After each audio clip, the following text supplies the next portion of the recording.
For my life lesson, I'd finish the sentence. Best confession gets read on next episode. Immortal as any Greek hero. Slap that like if you felt the heat of Meleager's log or the sea spray of Phaon's oars. Subscribe and ring the bell so the algorithm threads your name into our next tapestry. Remember, stories are sparks. Hold them too lightly and they fade. Grip them too hard and they burn. Find your balance. See you in the weave. Hor, the thunder god, woke up to find his greatest nightmare had come true. Mjolnir, his mighty hammer that could level mountains and control lightning itself, was gone. Without it, the thunder god was powerless, vulnerable, and mocked. The weapon that defined his very identity as protector of Asgard had vanished without a trace. But what happened next would humiliate him more than any defeat in battle. To get his hammer back, Thor would have to do something that went against every fiber of his warrior identity. You won't believe the disguise he ends up in. It all began on what should have been an ordinary morning in Asgard.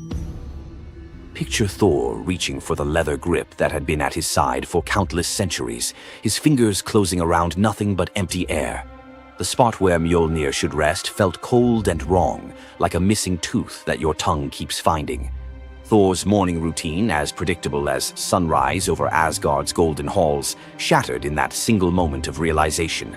The hammer forged by dwarven masters, the weapon that could summon lightning and level mountains, had vanished without so much as a whisper of sound. The initial shock hit Thor like a physical blow. His hand remained suspended in space, still reaching for what wasn't there. Then panic crept in, cold and relentless. He let out a blood-curdling roar of sheer rage, the whole palace trembling. Without Mjolnir, he was powerless, vulnerable, and mocked, stripped of the weapon that made him Asgard's primary defender. The enemies that prowled the borders of the Nine Realms knew about his mighty hammer. They counted on Thor's strength to keep them at bay. Now that strength was gone. Word spread through Asgard's halls faster than wildfire. The other gods gathered in emergency council, their faces grave as they grasped the full scope of the crisis. Odin's ravens had brought no news. The watchmen at the gates had seen nothing. Mjolnir had simply disappeared, as if it had never existed at all. The assembled gods understood what Thor's loss meant for their realm. Asgard stood vulnerable, its greatest protector reduced to a shadow of his former self. Loki stepped forward through the crowd of worried gods, his familiar, cunning smile playing at the corners of his mouth. He offered to investigate the theft using his shape-shifting abilities, volunteering to venture where other gods could not go undetected. The council accepted his proposal immediately, desperate for any lead in their search. Thor watched his brother prepare for the mission, knowing that Loki's success or failure would determine his own fate. Loki first borrowed Freya's magic feathered coat, allowing him to fly in falcon form to Jotunheim without raising alarms. Each dead end pushed Thor deeper into desperation. He imagined facing his enemies defenseless, their laughter echoing as they realized the thunder god carried no thunder. The trail finally led to the most dangerous territory of all, Jotunheim, the realm of the giants. Loki strode into the council chamber with the confident gait of someone who had solved a mystery, but his expression carried an ominous weight. The giant Thrym, lord of the frost giants, had openly boasted about his theft from his massive throne of ice and stone. He had buried Mjolnir 8 leagues beneath the frozen earth of his realm, thrice deeper than any giant's hall, he claimed, placing it where even Thor's strength would be useless. Thrym had what he thought was a simple demand for the Norse gods. He wanted the beautiful goddess Freya as his bride in exchange for the hammer's return. The giant had fixated on her legendary beauty and grace, convinced that possessing both Mjolnir and the goddess of love would make him the most powerful being in all the 9 realms. His arrogance knew no bounds as he described his elaborate wedding plans to Loki, speaking of golden halls and feasts that would last for weeks. Thrym believed the gods had no choice but to accept his terms. When Loki spoke to the council about Thrym's demand, the council fell silent. Freya's reaction shattered the tense quiet that followed Loki's report, causing her rage to break the Brysinger necklace, its gems scattering across the floor in glittering fragments. She declared she would rather throw herself into the deepest ocean than marry the frost giant who dared make such a demand. The gods found themselves trapped in an impossible situation. They could sacrifice one of their most beloved goddesses to a giant's lust, or they could leave Thor permanently weakened and Asgard vulnerable to every enemy that prowled the borders. The council erupted in frantic debate. Some suggested launching a full assault on Jotunheim, but Thrym's fortress was impregnable and his army vast. Others proposed trickery or negotiation, but every path led to either devastating war or humiliating surrender. Heimdall, the far-seeing guardian who watched over the Rainbow Bridge, had remained silent throughout the heated discussions. When he finally spoke, his words stopped every conversation in the hall. His suggestion was so outrageous, so completely unthinkable, that even Loki's jaw dropped open in shock. The gods stared at Heimdall as if he had lost his mind, but they were out of other options. What he proposed, however, would challenge everything Thor stood for as a warrior. Heimdall's words hung in the air like a challenge to the very foundations of Norse honor. The far-seeing god had suggested that Thor disguise himself as a bride and infiltrate Thrym's wedding feast to recover Mjolnir. He spoke with calm authority, tie housewife's keys about his waist, and pin bridal jewels upon his breast. The idea was so fundamentally opposed to Norse concepts of masculine honor that Thor's initial response shook the very walls of Asgard. He declared the plan preposterous and swore he would never hear the end of it if word spread that the Thunder God had dressed as a woman. The assembled gods watched in tense silence as their mightiest protector wrestled with a challenge that could not be solved through brute force or lightning strikes. They had already considered launching a full assault on Jotunheim, but Thrym's fortress was impregnable and his army vast. No other choice remained. Thor paced the hall like a caged wolf, his massive fists clenched as he grappled with the impossible choice between his warrior's pride and his duty to protect Asgard. Every instinct in his body rebelled against the idea of abandoning his identity as a fearsome warrior to play the role of a delicate bride. Loki stepped forward with barely contained excitement, volunteering to accompany Thor as his maidservant. The trickster god's eagerness to participate in this elaborate deception revealed his true nature. While Thor struggled with the concept, Loki was already plotting the specifics of costumes, mannerisms, and the lies they would need to maintain throughout their dangerous mission. The transformation began with layers of bridal linen draped over Thor's massive frame. Servants brought forth delicate jewelry, housewife's keys that symbolized domestic authority, and a dainty hood for his head. Finally came the precious necklace of Brisingar. Each item added to the disguise felt like another blow to Thor's warrior identity. When he finally looked at his reflection, the god of thunder saw an unconvincing bride staring back at him. Thor finally accepted the plan because no alternative existed. The unlikely pair prepared to set off for enemy territory, where their deception would face its ultimate test among giants, eager to celebrate their lord's triumph. The great hall of Thrym's fortress buzzed with excitement as giants gathered to witness their lord's marriage to the most beautiful goddess in all the 9 realms. Thor sat at the high table in his bridal disguise, surrounded by massive frost giants who raised their drinking horns in celebration. The feast spread before them displayed the giants' wealth and power. Roasted oxen filled enormous platters, fresh salmon gleamed on silver dishes, and barrels of mead stood ready to fuel the night's festivities. Thor's legendary appetite struck like a thunderbolt. He polished off an ox and ate whole salmon in moments, tearing through the meat as if he hadn't eaten in weeks. 3 measures of mead vanished as quickly as if someone had poured them into a bottomless pit. The assembled giants watched in stunned silence as the delicate bride consumed more food than most warriors could handle. Thrym's eyes narrowed with growing suspicion.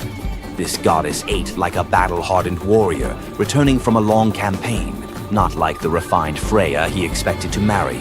Loki stepped forward with the smooth confidence of a master storyteller.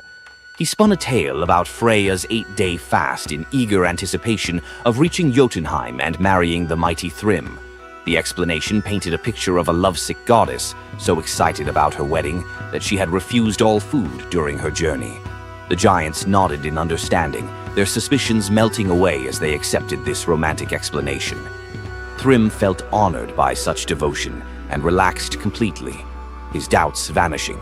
Beneath his bridal veil, Thor's rage simmered like molten metal ready to explode. Every moment at the feast brought new challenges as he struggled to maintain feminine mannerisms while surrounded by his enemies. His massive hands shook with barely controlled fury as he watched the giants celebrate what they believed was their victory over Asgard. The critical moment finally arrived. Thrym commanded his servants to bring Mjolnir forth, the very moment Thor had trained his eyes on since dawn. The servants placed the legendary weapon before the disguised bride as part of the traditional ceremony. Thor's fingers closed around Mjolnir's familiar handle, and lightning immediately crackled through the hall. He ripped away his bridal veil and roared his true identity to the shocked giants. Thrym's eyes widened in terror as he realized the bride he had been celebrating was actually the god of thunder himself. Thor swung Mjolnir, killing Thrym instantly after crushing his skull with Mjolnir, then turned on the assembled giants, and even the pleading giantess met Mjolnir's crack before the hall fell silent. The theft that had begun with arrogance ended in complete destruction. This tale reveals how even the mightiest heroes must sometimes sacrifice their pride to protect what matters most. Back in Asgard, the Aesir never spoke of the bearded bride again, though a few still hide a smirk when Thor raises Mjolnir. And we end this story with a very valuable lesson. Never steal Thor's hammer. And if you're going to, don't make him dress like a woman.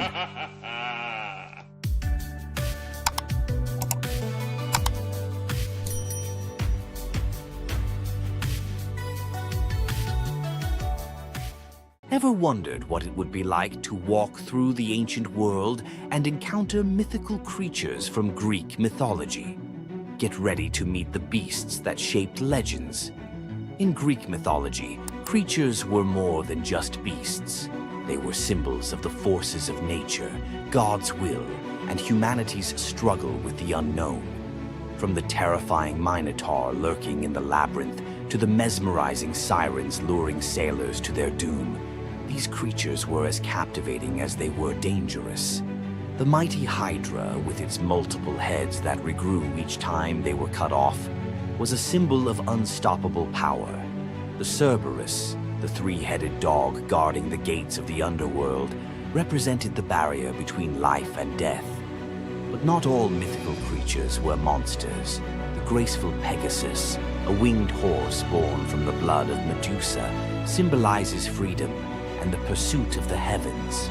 These creatures still live on in our stories, haunting the shadows of ancient Greece and whispering through the winds of time. Which Greek mythological creature fascinates you the most? Share your thoughts and don't forget to subscribe for more legendary tales from Greek mythology. You thought fairy tales were magical. Think again. The real origins of these classic tales are disturbing, gruesome, and filled with horror. Many of these stories have been sanitized for modern audiences, but their original versions were filled with betrayal, curses, and brutal consequences. From Pinocchio's horrifying fate to the true story of Bluebeard, let's dive into the darker side of fairy tales that history tried to erase. Fairy tales weren't always about happily ever after. Many of them were cautionary tales, warning of real dangers, human cruelty, and supernatural horrors. One, the original Pinocchio, a gruesome fate. Before Disney made him a lovable puppet, Carlo Collodi's original Pinocchio was a terrifying little troublemaker. Instead of learning his lesson, he was hanged from a tree by a group of bandits, left to suffocate as a punishment for his misdeeds. 2. Bluebeard, the serial killer's tale. Bluebeard was not a misunderstood nobleman.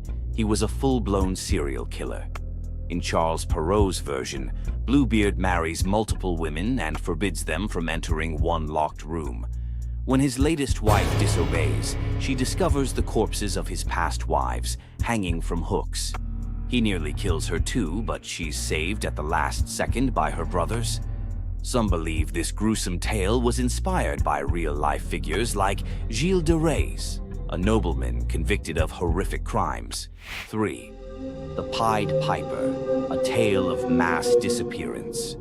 The Pied Piper of Hamelin was not just about a man who played music to lead away rats. He also took the children.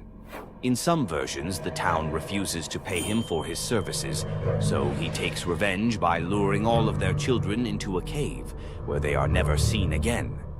Historians believe this could be based on a real event, where an entire group of children from Hamelin mysteriously vanished in the Middle Ages.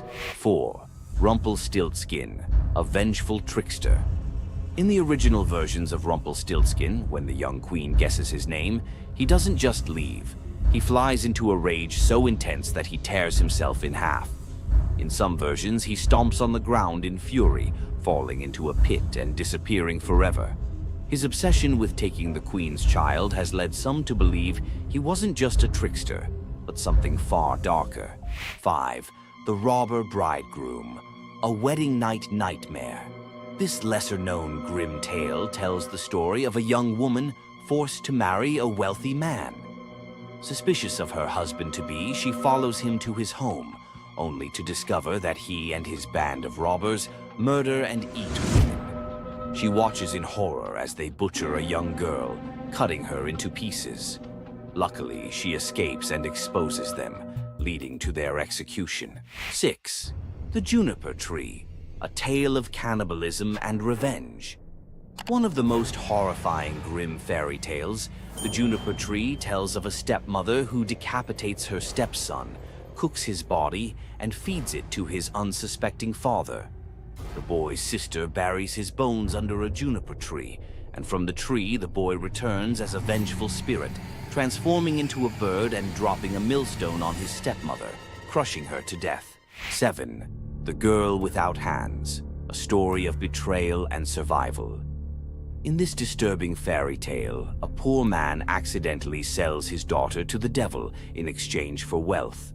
When she resists the devil's temptations, her own father chops off her hands to fulfill the bargain. Eventually, she escapes, gains magical silver hands, and finds a happier fate, but not before enduring unimaginable suffering. Why were these stories so disturbing? Fairy tales weren't just for children. They were warnings, morality lessons, and sometimes outright horror stories meant to instill fear and obedience. Over time, many of them were altered, softened, or rewritten to make them more acceptable. Which of these dark fairy tales shocked you the most? Want to uncover more forgotten stories and chilling legends? Subscribe now and dive into the forgotten history of fairy tales. You've heard of a goddess whose beauty was unmatched. But what if I told you that her beauty wasn't what it seemed? In fact, her allure led to some of the darkest consequences in ancient myth. This goddess, adored by many, held the power to captivate anyone with a mere glance. She was so beautiful that her charm could sway the gods, kings, and mortals alike. But this beauty came with a deadly price. The goddess we're talking about is none other than Aphrodite, the Greek goddess of love and beauty. While she is often depicted as the epitome of grace, sensuality, and allure, her beauty was more of a curse than a gift. Aphrodite's powers extended beyond just physical beauty. Her charm was irresistible, but it came at a cost. Her very presence could bring turmoil.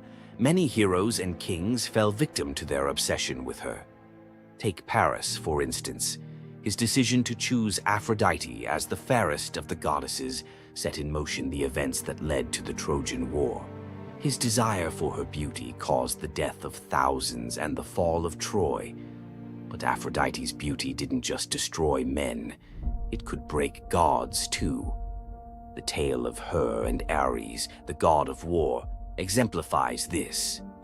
While Aphrodite was married to Hephaestus, the god of blacksmiths, her passionate affair with Ares led to chaos among the gods.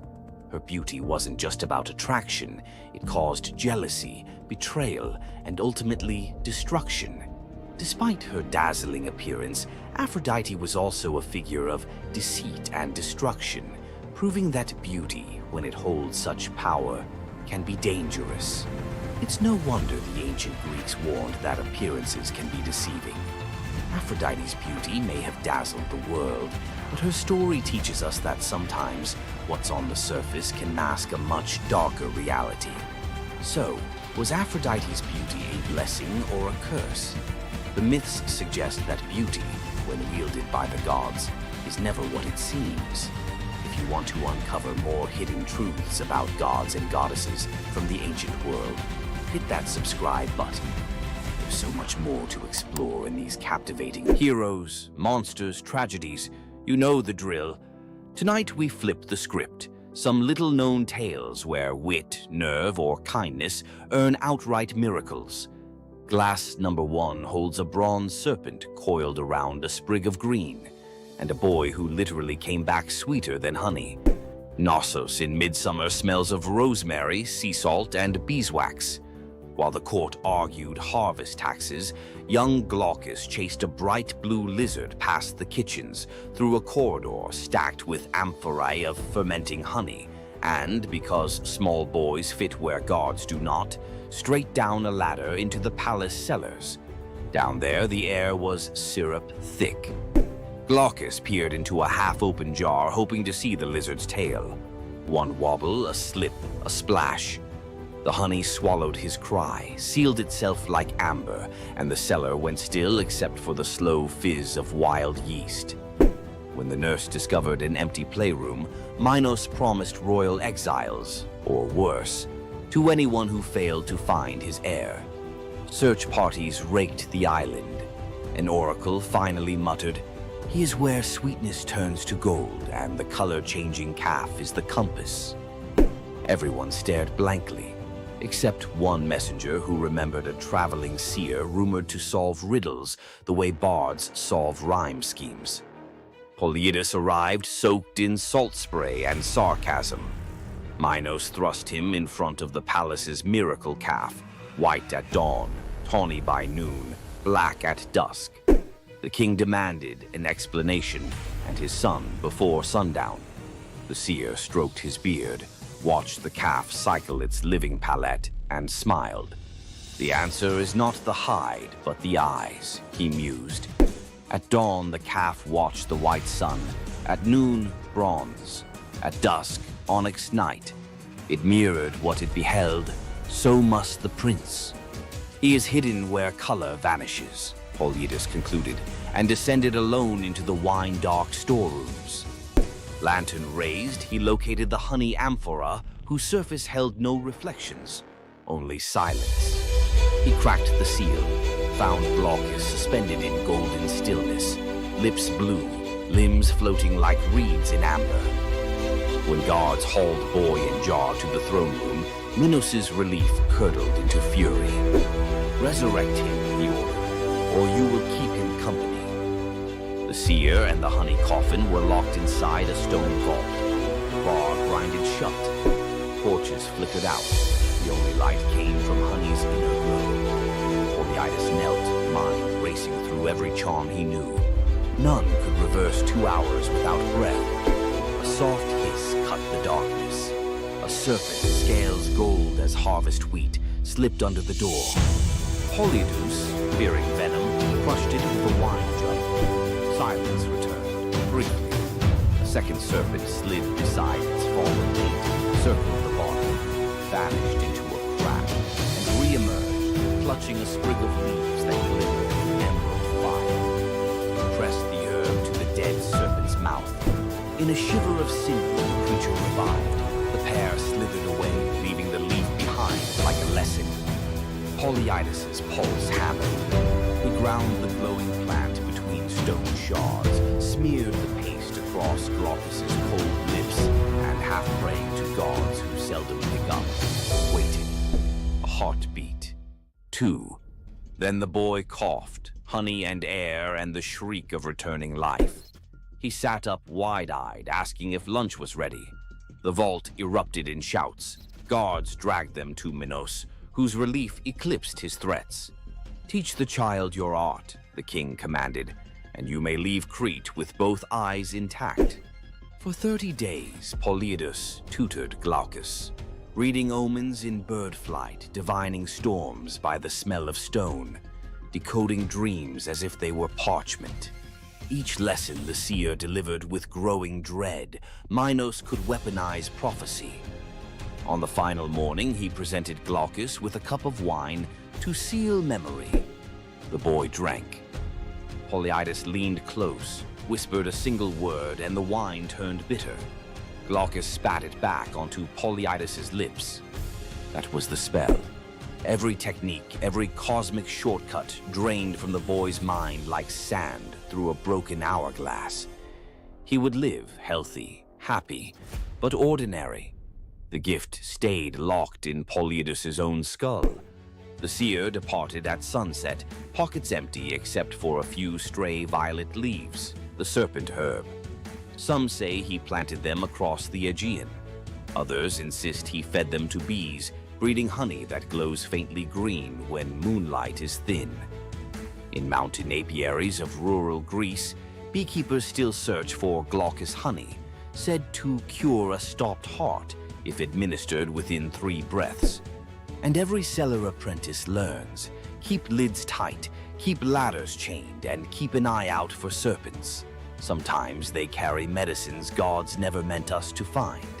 Nymph Princess Cyrene tackles a lion preying on her father's cattle. Apollo, stalking inspiration, watches her wrestling the beast bare-handed and thinks, forget liars, that's poetry. He swoops not with roses, but a gold chariot pulled by griffins. Rule a land of your own, he says, pointing across the Mediterranean. Cyrene's answer, give me a bowstring and some good soil. She rides shotgun all the way to Libya. On sun-drenched highlands, she spears the ground. Fresh springs burst. The place becomes Cyrene, namesake queen founder. Apollo immortalizes her as a long-lived nymph. Their sons include Aristaeus, future bee guru, and Eadmon, Argonaut prophet. Centuries later, Cyrenean olive oil sells for triple price in Athens. Bottles carry a tiny embossed lion, reminder that one headlock can echo into a civilization. Morning of his birth, infant Hermes crawls out of cradle, spies a tortoise, hollows the shell, strings cowgut. Voila, the first lyre. Same afternoon, he rustles 50 of Apollo's divine cattle, walking them backward to confuse hoofprints. Apollo tracks the tune of an unfamiliar instrument to a cave and catches, not a rustler, a giggling baby. Hermes begins to play. The melody melts Apollo's fury like wax. The sun god trades the entire herd plus the golden staff of herdsmen for the lyre. Contract signed before Hermes can crawl again. Apollo becomes patron of music. Hermes gains official portfolio of travelers, traders, and, ironically, thieves. Every time a guitarist hands a riff to a bandmate for mutual gain, they reenact that cave-side barter. Enslaved courtesan Rhodopis toils in a Nile Delta villa. Her only treasure, a rose-hued slipper dating to her free childhood. She washes linens in the river, humming Ionian lullabies. While drying on the bank, one slipper is whisked by a sacred falcon, messenger of Horus, who drops it into Pharaoh Psamatechus's lap during court. Kings love omens. He declares he will marry the owner. Decree echoes across gnomes. Every woman must try the slipper. Noble women sulk. The shoe fits none until desert winds guide inspectors to Rhodopis scrubbing floors. The leather hugs her heel like destiny. Pharaoh weds the astonished Greek. At festivals, Rhodopis releases doves in thanks, tying our dove myth into hers, while storytellers across the Mediterranean seed the earliest Cinderella variant. Tyrrhenian pirates spy a pretty youth on an island. Clueless, it's Dionysus in vacation mode. They abduct him, plotting ransom. Helmsman Acoetes senses trouble but is overruled. Ropes fall off as ivy coils up masts. Sweet wine floods planks. Panthers materialize, purring menace. Pirates jump ship in panic. Instead of vengeance, Dionysus transforms them into dolphins so they can atone by guiding sailors. Acoetes receives priesthood and a lifetime ticket to every Bacchic festival. Mediterranean fishermen still toss libations overboard for the merry sailors, believing every dolphin escort is a pirate making cosmic amends. On a Boeotian hillside, twin princes Amphion and Zethus debate destiny. Zethus flexes farm boy muscle, shouting, "Stone walls rise by calloused hands." Amphion replies by tuning a 7-string lyre, a gift Apollo slipped into his cradle. They inherit a dream, rebuild ruined Thebes. Zethus drives oxen and hefts limestone, but progress is glacial. At sundown, Amphion plucks a chord so pure nightingales freeze mid-song. Blocks quiver, lift and float into place.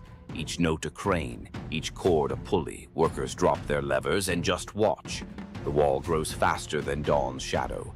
Jealous masons challenge him to raise the Cyclopean gate alone. Amphion smiles, strums a rugged minor scale. Boulders lumber across the valley like obedient elephants. Zethus, not to be outdone, times hammer blows to his brother's rhythm. For one glorious hour, hard labor becomes rock ballet. When the ramparts close, citizens cheer both sinew and song. Legends claim every stronghold thereafter leaves a lyre motif somewhere in its masonry, a secret tip of the hat to the prince who taught stones to dance. Modern acoustic engineers still reference the Amphion effect when vibration solves heavy lift problems. Princess Evadne hides an affair with Apollo. During labor, a blaze of violet light floods the barn. Baby Eamus arrives enveloped in wild violets. Fearful, she places him on the riverbank, trusting fate. Weeks later, shepherds follow a bizarre sight. Honeybees moving in arrow formation. They find the infant alive, fed by nectar dripping from the flowers around him. The shepherd who lifts the child hears a voice inside his skull. "Raise me, I'll repay you in answers." At adolescence, Apollo calls Iamus to Olympia's sacred grove. The god lays out 2 golden bowls, memory and forgetting, telling him to sip both. First bowl grants recall of every secret root in Earth. Second erases the fear of sharing that knowledge. Iamus founds a bloodline of oracles, famed for perfect attendance records at Delphi and Olympia. Even today, locals say a self-sown violet patch near the Alpheus River blooms out of season before big sporting events, Apollo's subtle wink that a prophecy ticket is about to drop. Young healer Melampus saves 2 baby snakes from a plow blade. Nights later, they slither onto his pillow and lick his ears with herbal-coated tongues. He bolts upright, to a cacophony that suddenly makes sense. Sparrows gossip, ants debate tunnel routes, sheep rehearse lullabies. King Proteus's daughters are struck with goat hallucinations, stampeding through Argos. Melampus eavesdrops on an oak tree, chuckling with a raven. A draught of hellebore in river foam will still their frenzy. He brews it. 1 sip and royal sanity snaps back. Kingdom cheers. Fee time. Melampus wants 1/3 of the realm. Proetus balks until the cattle low in perfect Greek. He's worth it. Impossible to refuse a bovine referendum. Territory ceded.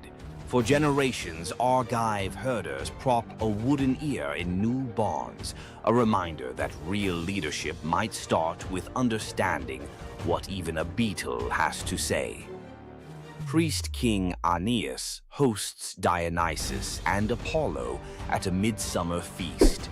In gratitude, the gods bless his 3 daughters, Oeno, Spermo, Elais, with hand gestures that turn objects into wine, grain, and oil.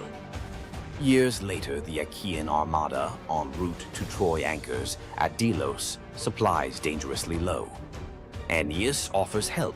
The daughters flick wrists, and the beach is suddenly a farmer's market. Agamemnon plots to kidnap the miracle caterers for a 10-year war buffet. Dionysus intervenes. With a grape leaf touch, he turns the sisters into doves. Free to fly anywhere, grain, oil, and wine are prayers waiting to be answered. Delian festivals still release 3 white doves at dawn over picnic blankets.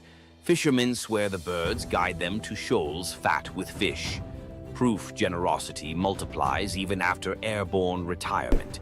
If you felt the buzz of bees and the rattle in the dark, hit like, subscribe for more long-form myth dives, and ring the bell so the next chapter arrives before the honey seals shut. Ask most people about Greek myth and you get 12 labors, a Gorgon's haircut, or a fire thief nailed to a cliff. Tonight we leave the doom scroll and open the side door, some lesser-known legends where the gods give instead of take. Or something you love, silence the group chat, because each tale rolls out in 4 acts, exactly like a Netflix mini-EP. First jar on the left, a polished grain of barley the size of a thumbnail. Let's pry it open. Eleusis, dusk. Fields are dust. Demeter still mourns Persephone. Villagers starve, except Triptolemus, teen son of King Celeus, who offers the goddess barley porridge cooked from his final handful of grain. Moved, Demeter turns her grief to gratitude and hands him a leather pouch of enchanted seed.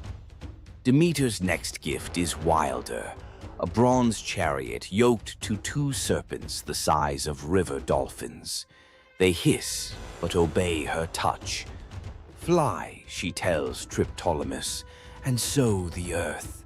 He launches like steam from a kettle, dragons beating emerald wings over seas and mountains, seed flitting from his fist, taking root the instant it kisses dirt.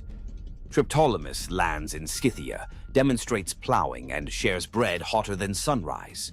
Their ruler Lincus smiles, then creeps into the guest hut with a dagger, planning to steal credit. Demeter's serpents coil awake, eyes phosphorescent.